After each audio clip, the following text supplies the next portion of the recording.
Indeed, you can get a completely free legal consultation with an experienced attorney day or night, 7 days a week, even on nights and holidays by calling 1-800-400-5050 or visiting us at www.californialaw.com.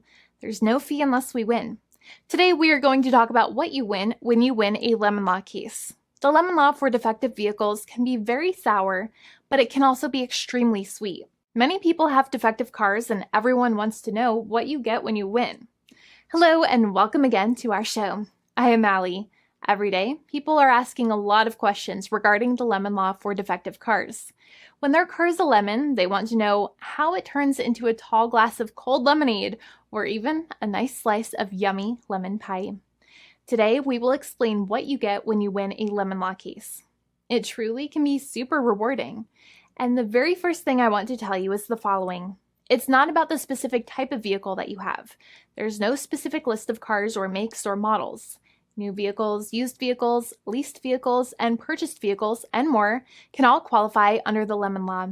In fact, the lemon law can sometimes apply to things other than cars too, such as trucks, boats, motorcycles, small planes, appliances, and some electronics might be considered lemons too. Let us know what you are dealing with in the comments below. However, the majority of cases that we see actually do have to do with defective cars and automobiles. First of all, I want to break down the basics of how the lemon law works. Basically, you got a vehicle that is defective or has problems, but the dealership cannot repair it within a certain number of times or within a certain number of days. If that's the case, then it might qualify as a lemon based on the state you live in. Pretty much every state of the 50 states of America has a lemon law. Unfortunately, sometimes automobile manufacturers don't focus on the safety of the vehicle and instead focus on the safety of their own cash pocketbooks and net profits. For that reason, if your car is a defective lemon, you should really know about your legal rights. So in the following, I am going to tell you all about what you can get or win when you win a lemon law case. Some automobile manufacturers make a lot of money and are rich, and a lot of people hate the dealerships for taking their money and giving them a hunk of junk, the runaround, and a bunch of lies. But sadly enough, the lemon law is not designed to make you rich, and it is not intended to make you wealthy. Instead, the law is designed in a way that is supposed to put you in the position that you would have been if the vehicle had not been defective. It is supposed to make you whole. Even if you spent $60,000 or $70,000 on the car to fix up the car and spice it up, you still might not get that money back. It really depends. Even though the dealership might have lied to you, given you the runaround, and then failed to do their part.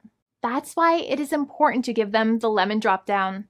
By winning lemon law cases, consumers are really making the road a safer place for all drivers and pedestrians by making automobile manufacturers care more about consumer safety. Now, what you get when you win a lemon law case usually comes down to one of three possible options or remedies. Option 1 is that they might provide you with a replacement vehicle. Option 2 is that they might offer you a refund or what is called a lemon law buyback. Options 3, I will discuss option 3 a little later on in this video, and it is an important option you should know about as well with some real lemon juice. So let's start with the first remedy. Option 1 is that they can provide you with a replacement vehicle, which means you can basically trade your car in for a different vehicle, but there are some important things you should know about this option. The replacement vehicle should be a vehicle of similar value. The replacement vehicle should usually also be a vehicle from the same manufacturer with similar MSRP cost. It's crazy that many times, even though you really don't like dealing with that dealership, you might have to get a second car from the same manufacturer, even though they have lied to you and given you the runaround or given you a hard time. But there's another option with this as well, because year after year, the cost of vehicles might go up and the new vehicle might cost more. That price jump can make it difficult to get a car with the same MSRP price.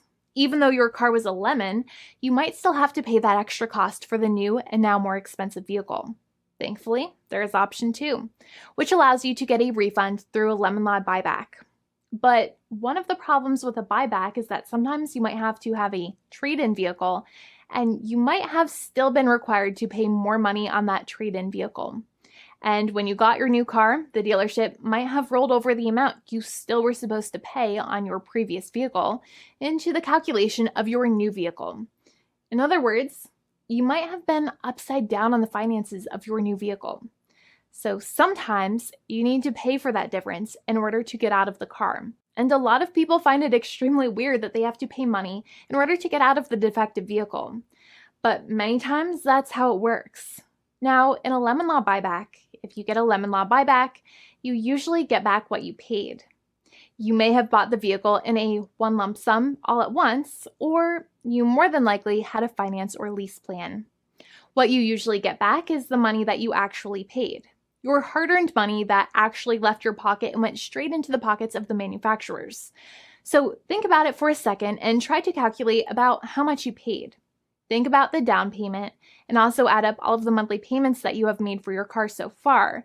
It can add up to a lot of hard-earned money. In some cases, it can add up to $30,000 or more, but every case is different.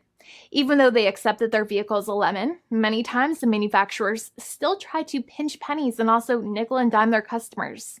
So they deduct certain fees during the negotiations, such as an offset for mileage for the portion of time that your vehicle did not have problems. Sometimes it is legal for manufacturers to deduct such things from the settlement you end up getting, but many times they may be doing so incorrectly or it might be taking away too much of your personal money.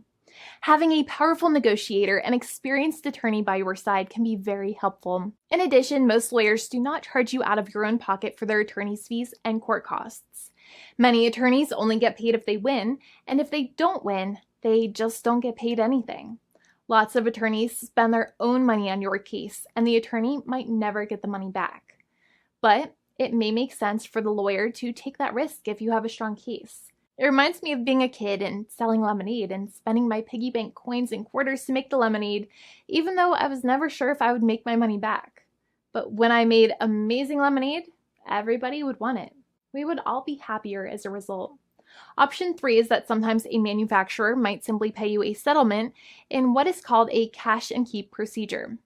That's when you keep the car, but you get paid some compensation for all of the headaches and defects the vehicle caused. Even if you don't have a clear lemon law case, the manufacturer might still make a good faith offer to settle the matter and get it off of their heads. In many situations, even though the settlement might be less than a full buyback of the vehicle, it might make sense for you to accept that offer depending on your goals. In addition, it's usually required that the problems happened while your car was under warranty or extended warranty. Even if you no longer have warranty, but your problems happened while your vehicle was under warranty, you might still have a case. However, without any warranty, you cannot have a lemon law case in most situations. However, you might still have some legal protections such as breach of contract, auto fraud, or something else. The founding attorney of the law firm, Jimmy and I, would love to speak to you. The consultation is completely free, and the team of lawyers can speak to you and review any documents you have for the vehicle, such as your vehicle purchase agreement and repair invoices. Call now for a completely complimentary and fully free consultation with an experienced lawyer. It's free to call 1-800-400-5050 day or night, 7 days a week, or visit us at www.californialaw.com. Lawyers are waiting to speak to you and encourage you to call. This video is not legal advice. I am not an attorney. I'm a paid spokesperson. Attorney Jimmy Hanai is a lawyer in the state of California and handles California lemon law cases. There are no guarantees. This legal advertisement is by lawyer Jimmy Hanai of CaliforniaLaw.com.